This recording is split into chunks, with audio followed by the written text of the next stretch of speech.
Oke, tajuk pelajaran ataupun khotbah yang saya sampaikan untuk kita semua kali Kirmisi. Di sini ada pertanyaan untuk kita renungkan bersama.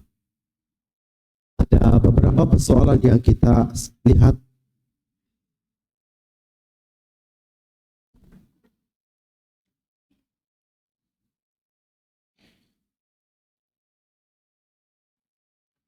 Yes. Yang pertama, pernahkah merasa diri kamu tidak layak di hadapan Tuhan karena ada kelemahan kita, masa lalu kita? Pernahkah kamu terpikir tuh? Kemudian pertanyaan kedua, adakah dosa dan kegagalan masa lalu boleh menghalang seseorang dipakai oleh Tuhan? Ini kamu tahu juga kan, merasa tidak layak untuk melakukan tugas itu. Apakah Tuhan masih memakai saya kalau saya berdosa? Ataupun saya ada kegagalan masa yang lalu? Yang ketiga, bagaimana Tuhan melihat manusia? Adakah seperti pandangan manusia? Bolehkah Tuhan memakai orang yang dianggap biasa atau dipandang rendah oleh masyarakat? Adakah hidup yang terlalu rusak, betul-betul rusak, sehingga tidak dapat dipulihkan oleh Tuhan? Oh, tidak, harapan sudah nih, Tuhan tidak pulih saya sudah deh, sebab saya begini sudah. Pernah kamu terpikir itu? Dan yang terakhir, adakah masa lalu yang terlalu gelap sehingga tidak dapat diterangi kasih karunia-Nya? Saya harap persoalan ini kamu tanya dalam diri kita. Tetapi di sini persoalan yang kita tanyakan dalam diri kita, sebenarnya ada berita baik untuk kita. Good news. Tuhan tidak melihat manusia seperti manusia lihat. Maksudnya kalau manusia kita lihat, oh dia ini begini, kan? Kita pandang dia begitu, tapi pandangan Tuhan lain. Ingat, pandangan Tuhan lain, kalau manusia pandangan lain. Kan? Tuhan melihat hati, Tuhan melihat iman, dan Dia melihat kesediaan seseorang itu datang kepada Dia. Oke, macam manapun dia, tetapi Tuhan sangat-sangat mengasihi karena seseorang itu datang kepada Dia. Walaupun seseorang pernah gagal dan pernah jatuh dalam dosa atau buat banyak kesalahan, tetapi ini berita yang baik. Tuhan masih sanggup memperbaiki kehidupan kita, mengubah hidup kita. Dan walaupun seseorang pernah mempunyai sejarah buruk, luka yang lama, dosa yang besar, pengalaman pahit, tetapi ini berita baik. Kasih karunia Tuhan masih mampu mengampuni, menyembuhkan, dan memberi permulaan yang baru. Amin. Kalau begitu kita akan lihat daripada cerita ini, ada satu tokoh, dia merasa dirinya tidak layak, tetapi Tuhan guna pakai dia untuk pekerjaan rencana Tuhan. Kalau kita lihat di kitab Yosua pasal kedua, di sini kita akan lihat tentang Rahab, seorang wanita di kota Yeriko. Baik, kita akan lihat daripada cerita dia yang permulaan, kronologi dia. Bangsa Israel dipimpin oleh Yosua. Dia pengganti dia Musa. Kan Musa sudah meninggal kan. Jadi pemimpin yang seterusnya ialah Yosua.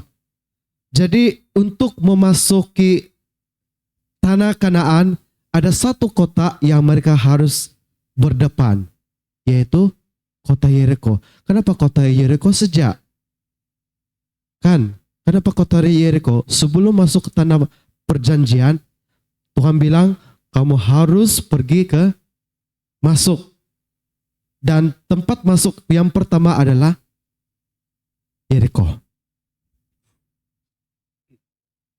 Dan Yosua, dia menghantar 2 orang pengintip untuk menyelidiki macam mana ini keadaan kota. Apakah orang-orang ini kuat?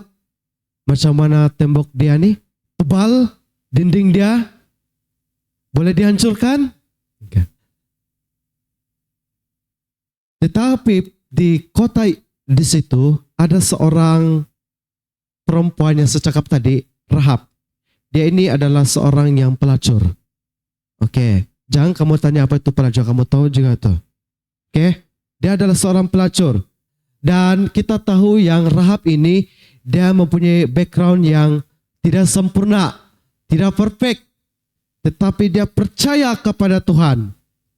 Jadi Raja Yeriko ini, dia tahu ada pengintip yang mau masuk di kota itu. Sebab Raja Yeriko ini dengar yang Israel akan serang di kota Yeriko.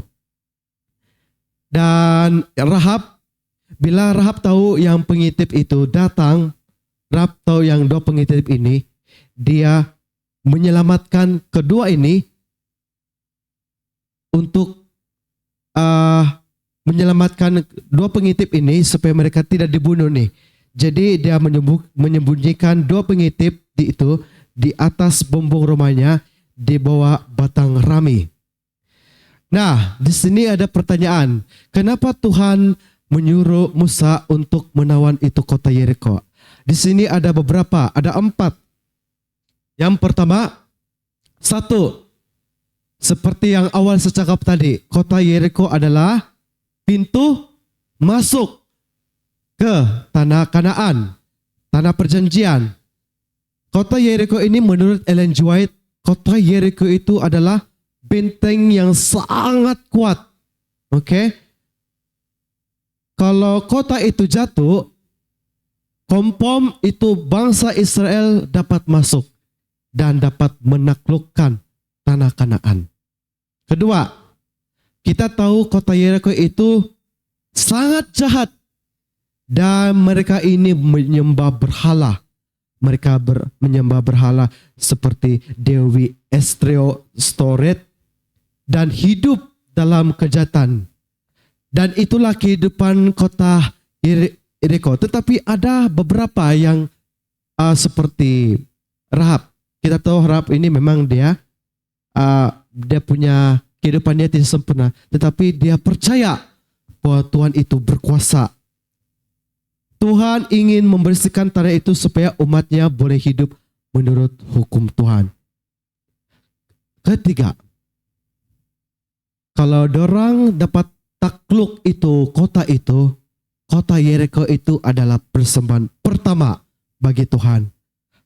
Kalau dorang menang, dorang dapat itu. Kemenangan itu bukan karena kekuatan Israel. Bukan sebab dorang menang, bukan sebab dorang ini ada senjata, dorang kuat, dorang dapat hasil. Tidak.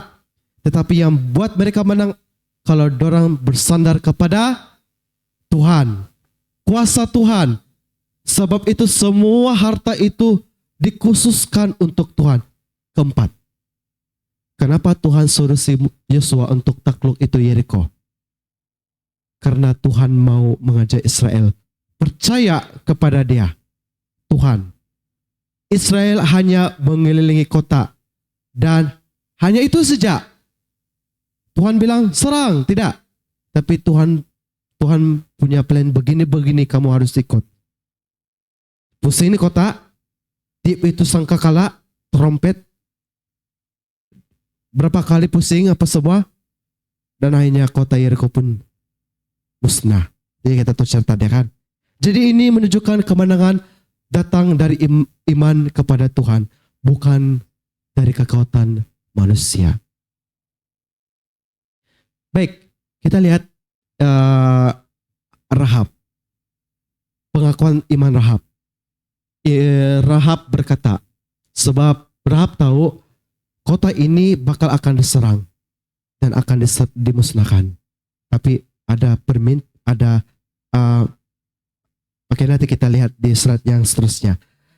Rahab berkata, Tuhan Allah kamu sesungguhnya Allah berkuasa di langit dan di bumi. Ini pengakuan Rahab kepada dua pengintip ini. Jadi Rahab percaya bahwa Tuhan itu Tuhan Israel, walaupun dia bukan orang Israel. Rahab dia bukan orang Israel, tetapi dia sudah mendengar bagaimana Tuhan mengiringkan laut ketika Israel dikejar dari tentara Mesir. Dan dia telah mendengar bahwa Israel ini dapat mengalahkan ini raja-raja yang kuat. Dan karena itulah Rahab berkata, kami semua takut kepada Tuhan kamu. Itu sebabnya dia percaya kuasa Tuhan menyertai bangsa Israel ini.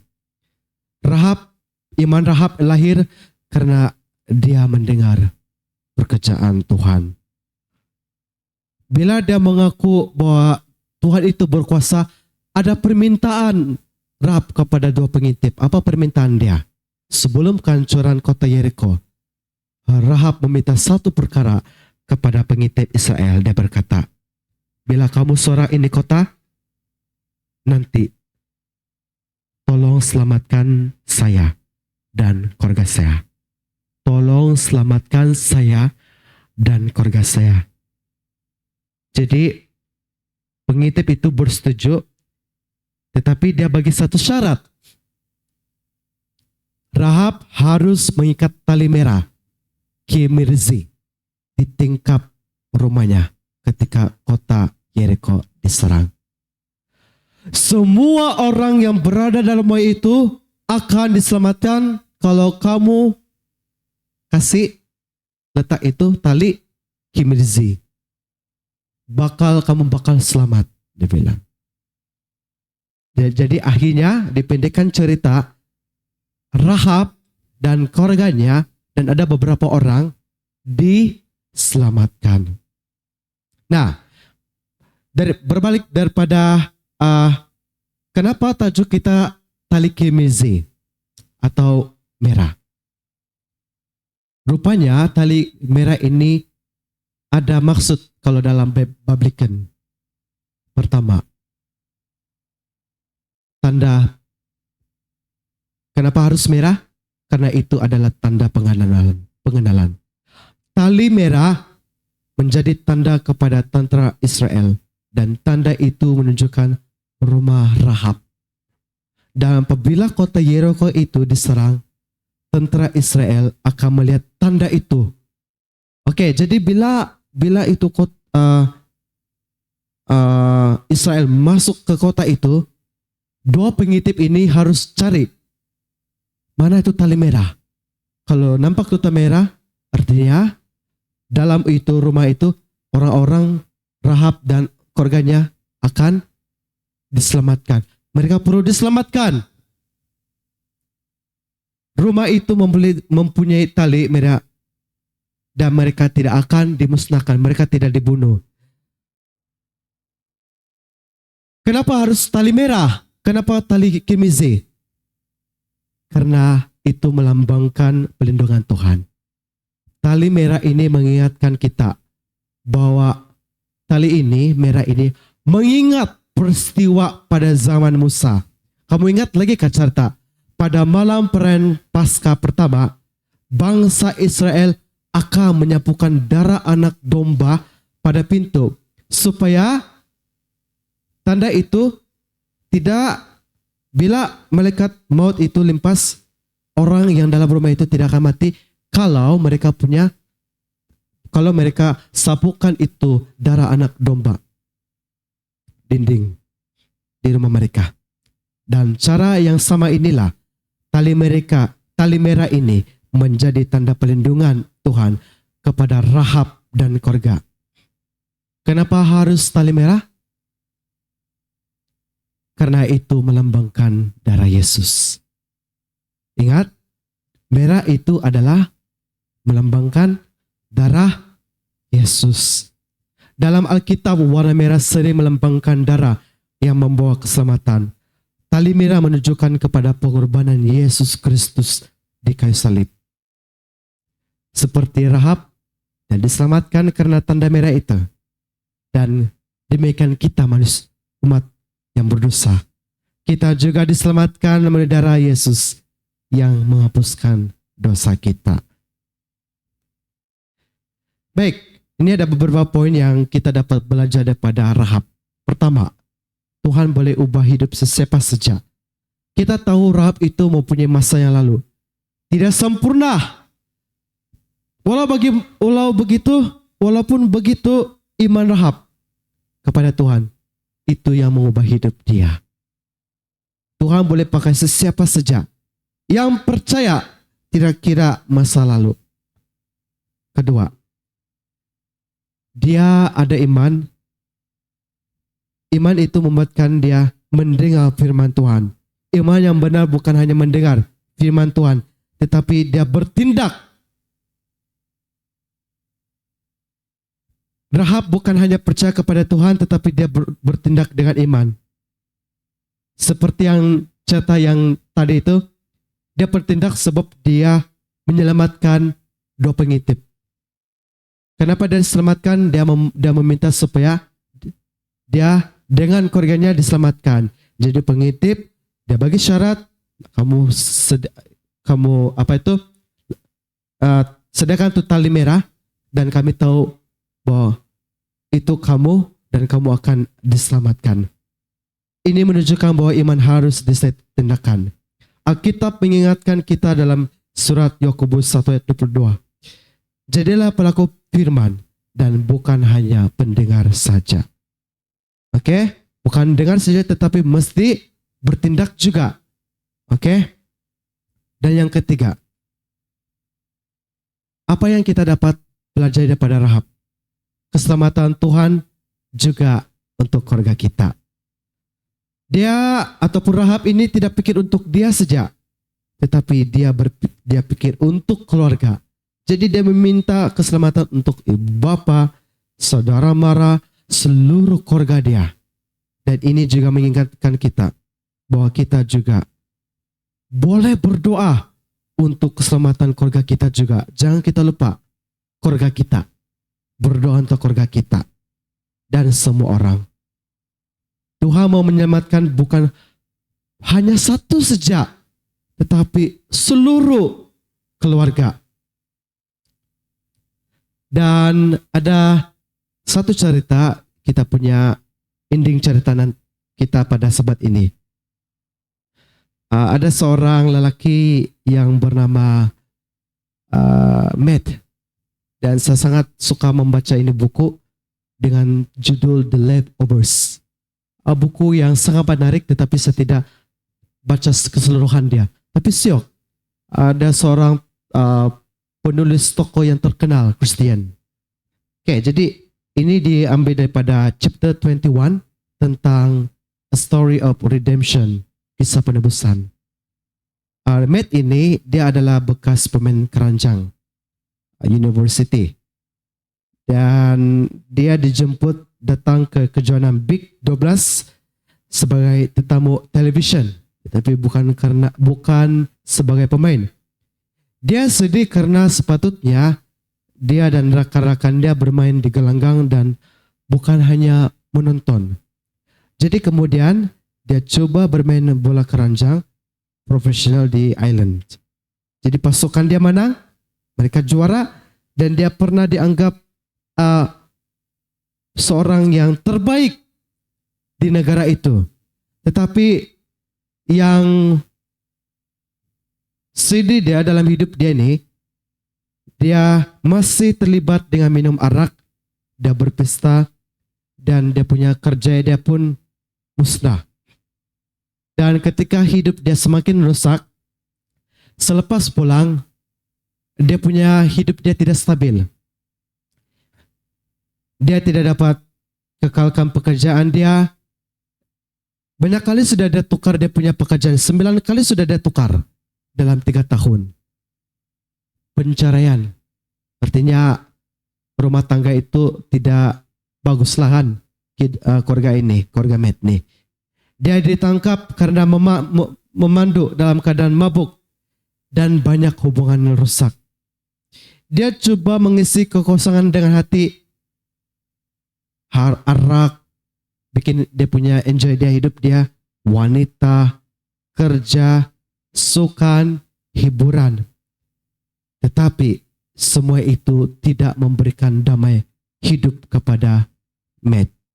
Dan dia sering berkata begini, malam ini malam terakhir, esok saya akan berubah, dia bilang. Itu yang dia cakap. Tapi tidak. Tetapi pada suatu ketika dia marah dan dia banyak soalan dalam diri dia. Pada suatu hari Ahad pada tahun 2011, ini kisah benar. Dia pergi gereja. Dia ini bukan SDA, tapi dia Kristen. Okay? Dia duduk di belakang dan dia tidak mau dikenali orang. Jadi dia isi kad pelawat dan dia menulis ayat. Ada dua ayat dia tulis dalam kad. Saya marah. Saya ada banyak soalan, dia bilang. Beberapa hari kemudian gereja itu kontak si Matt ini dan dia ditawarkan untuk berjumpa dengan pastor. Dan apa yang berlaku ataupun apa yang berlaku kehidupan Matt. Selepas itu dia merasakan adanya damai dari Kristus datang kepada Matt seperti ayat Filipi 4 ayat 7. Damai sejahtera Allah melampaui segala akal. Sejak hari itulah dia tidak lagi mau minum arak, tidak lagi mau dia sering ke gereja. Dia membaca Alkitab. Dia grounded in the Bible. Dia melayani Tuhan, fokus on the mission. Hidupnya berubah. Jadi akhirnya dia sadar yang dulu dia hanya tahu tentang agama, tetapi sekarang dia mempunyai hubungan yang sebenar dengan Kristus. Dan Tuhan juga memberi keluarga yang baru. Jadi dalam gereja dia berjumpalah seorang wanita yang bernama Jana. Jadi mereka saling mengenal, mereka berkawan dan akhirnya mereka berkawin. Ya. Dan Matt dulu pikir masa lalunya terlalu buruk. Itu dia sadar, dia berpikir begitu. Sehingga tidak ada wanita saling mau menerima, tetapi dia salah. Tuhan sudah sediakan untuk Matt. Luar biasa. Kalau lihat dalam Yesaya 1 ayat 18 dalam versi BM, Tuhan berfirman, marilah kita selesaikan perkara ini. Kalaupun kamu merah merak, dia bilang, karena dosa kamu, dia bilang, saya sanggup menyucikan kamu sampai putih seperti salji. Dan walaupun dosa itu pun banyak, berat sekalipun, aku akan ampuni sepenuhnya. Amin. Kalau kita datang kepada Dia, kalau kita akui kita manusia yang berdosa, termasuk saya sendiri, kita akui ada hadapan Tuhan, dan Tuhan akan memberikan damai kepada kita. Tuhan akan mengampuni kita. Walaupun di sini dia bilang apa? Walaupun dosa kamu banyak dan berat, dia bilang, aku akan mengampuni sepenuhnya. Dia bilang. Kesimpulan. Apa yang kita dapat simpulkan dalam cerita ini? Rahab dengan cerita Matt. Pertama, daripada kisah ini kita belajar bahwa Tuhan tidak melihat seseorang berdasarkan masa lalunya. Oke? Tuhan tidak mau tengok itu. Tetapi Tuhan melihat iman kita, kesediaan kita untuk datang kepada Dia. Kedua, manusia mungkin melihat ada kelemahan, ada kegagalan, ada dosa, tetapi Tuhan melihat ada peluang. Ini boleh dipulihkan dengan Tuhan. Tuhan sanggup memulihkan kehidupan kita, masa lalu kita ini, yang buruk ini. Kasih karunia Tuhan sanggup mengubah hidup yang rusak akan menjadi kesaksian yang indah. Iman sejati bukan hanya percaya, tetapi juga taat kepada firman. Taat kepada firman bukan hanya membaca, tetapi jadilah pelaku firman. Seperti Tuhan beri peluang baru kepada seorang yang dianggap tidak layak seperti Rahab, seperti Matt ini. Oh, saya tidak layak ini, saya tidak layak ini. Dalam church, oh saya tidak layak ini, saya tidak layak ini. Tetapi Tuhan sanggup beri peluang kita pada hari ini. Tuhan sanggup memulihkan. Tuhan menerima seadanya, walaupun kita manusia berdosa. Biarlah orang lain nampak kita begini-begini, tapi Tuhan nampak kau adalah anakku, dia bilang. Kau akan diselamatkan juga oleh kasih saya, dia bilang. Begitu sedap perkataan Yesus kalau kita dengar perkataan Yesus begitu sama kita. Kalau manusia, kompom kita, hati kita terguris. Tapi bagi Tuhan, sedap dengar. Kau anakku, dia bilang.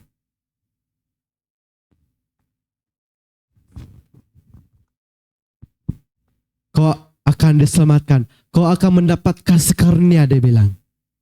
Terimalah, dia bilang. Kan begitu indah kalau Kristus mengucapkan itu kepada kita. Dan di sini jangan biarkan masa lalu menghalang Anda datang kepada Tuhan. Jangan kamu rasa begitu, tapi datanglah kepada Tuhan. Jangan pikir setelak, tapi datang kepada Tuhan. Tuhan pasti menerima kita. Kenapa? Kalau kita sudah serah kepada Kristus dan kita percaya kepada Dia, ingat, kita semua ditebus oleh Yesus. Kita ditebus oleh darahnya. Saya percaya pada hujung sabat ke-13 ini, kita tahu surat ini Elder Pasdik, sabat ke-13 yang akan mengkhotbahkan. Kita ada masa juga untuk beberapa hari minggu ini kita renungkan untuk mengikuti perjamuan suci. Kita tidak tahu bila, tetapi mari kita renungkan betapa besar kasih Tuhan kepada kita. Jangan kita biarkan masa lalu kita ini menghalang kita datang kepada Tuhan. Datang kepada Dia.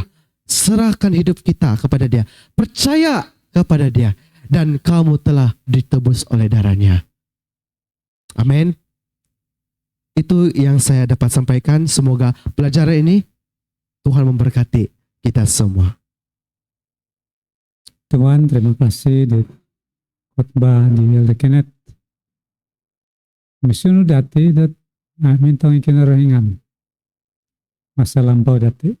Bila kita datang kepada Dia, Tuhan akan menggunakan kita seperti Rahab. Rahab adalah ibu mertua kepada Ruth. Begitu dekat kepada Yesus. Dan Ruth adalah nenek kepada Daud. Jadi walaupun begitu besar dosa kita, kita masih boleh diguna pakai oleh Tuhan. Terima kasih sekali lagi atas message yang telah kita terima. Dan pada ketika ini, kita akan mendengar sebagai lagu penutup nyanyian daripada kumpulan wanita gereja kita. Mari kita berikan masa kepada mereka. Dan selepas saja nyanyian ini, Elder Kenneth akan berdoa penutup. Terima kasih. Silakan wanita.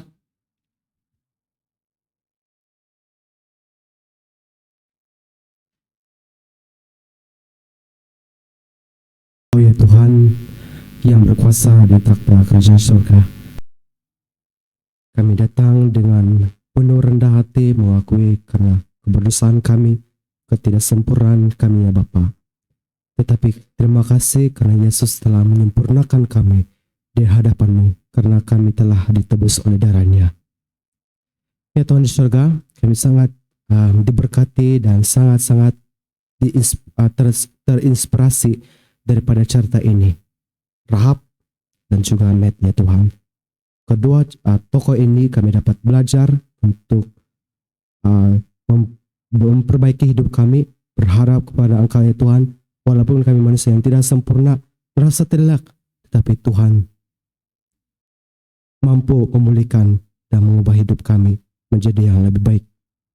Ya Tuhan, kami sangat bersyukur karena Tuhan begitu mengasihi kami dan setia. Dan ya Tuhan, sebelum kami bersorak di tempat ini, terima kasih malaikat Bapa akan terus menyertai kami pulang bersama dengan kami supaya kami dapat menikmati berkat dan suasana hari Sabat ya Tuhan. Ya Tuhan, setiap kami Bapa, kami serahkan doa ini dalam nama Yesus kami sudah berdoa. Amin.